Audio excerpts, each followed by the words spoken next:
Hey, it's Rob from Metro Motorcar Club, and we're here at the Savoy Museum in Cartersville today, and we're here with Daryl Frisbee.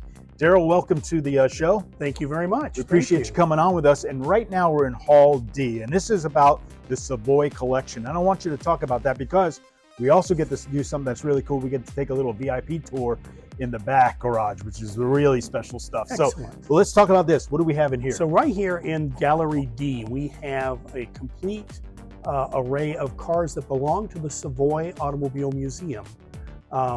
Later on, when you go out in the warehouse, there will be approximately another 150 cars. They're all part of the total collection for the Savoy. And there's some outstanding cars that you get to see out there. Most of the cars in this room are very historic in the sense that most of the cars in this room had very limited production runs. So they weren't high number productions. They were car companies that unfortunately couldn't compete against the big three, but still produced some pretty amazing automobiles. Yeah, what was cool, one of the stops when I first came in here was the car that has the sliding door. Yes, the 1954 Kaiser Darren, a one-year only car. There were 435 of them produced, and I kind of call it the happy wife, happy life car.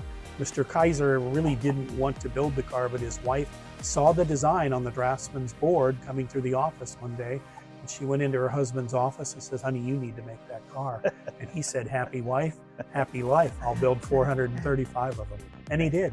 And we have one of them right here. We'll check that out as well. Main hall, so you have some really high-end cars, and then you have some late 60s, early 70s cars. But all of them are locally owned Georgia cars, and they've elected to allow them to come and be presented here for about 4 months, and then we'll return them back to their owners. Well, one of them is that big Power Wagon truck out there. Yeah, there's a huge 1947 Dodge Power Wagon out there. It has a modern day chassis underneath it. It has a Cummins diesel. It has air conditioning, leather seats. Yeah, it's a 1947 Power Wagon, but it's not the Power Wagon that it was in 1947 with a flathead 6 under the hood.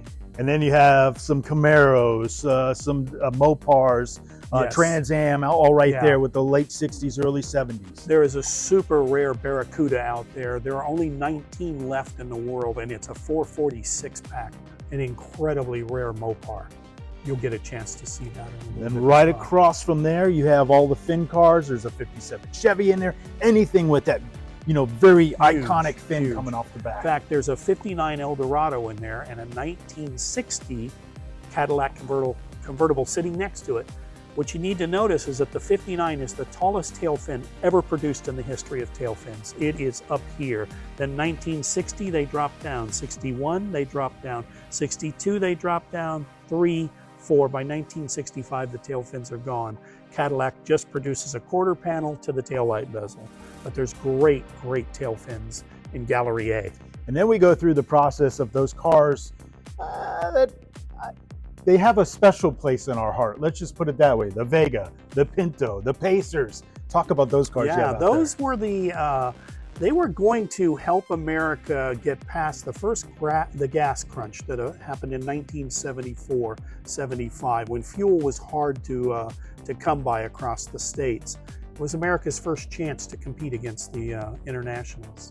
And then the last one, when I walked into the hall, I was kind of expecting to see a bunch of clowns walk out of the tiny cars you have. It's like, I'm waiting for 8 clowns to come out of this car. What is that one all about? Those are all micro cars. Typically they're out of Europe, in Europe, in the small towns, in Italy and France, and there aren't big highways. So the micro cars were the perfect car for the day because they fit down all those narrow roads. Plus, they were very fuel efficient. Gas is very expensive in Europe.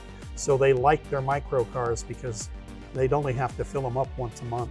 Okay, so if you're interested in coming out here to the Savoy, what should they do? What are they looking for? How much does it cost? All that. So I believe the general admittance at the front is around $15 per person. You can also join and become a member with Savoy, which gives you incredible benefits throughout the year that you're a member. And what about your website? Our website, savoyautomuseum.com. If you haven't been here, please stop by, check it out. If you're a car club in the area, come out here. This is great stuff, great inventory that you get to go see. All right, now let's go see the VIP tour in the back. Outstanding. Outstanding it was. This is Dallas letting us in the vault on the back lot at the Savoy Museum, where there's 36 acres. And check this out, stacked 3 high. There's 120 cars in here. Just a phenomenal facility and a great private collection here. You have to come check it out at the Savoy Automotive Museum. I'm Rob D'Amico. This is the Metro Motorcar Club.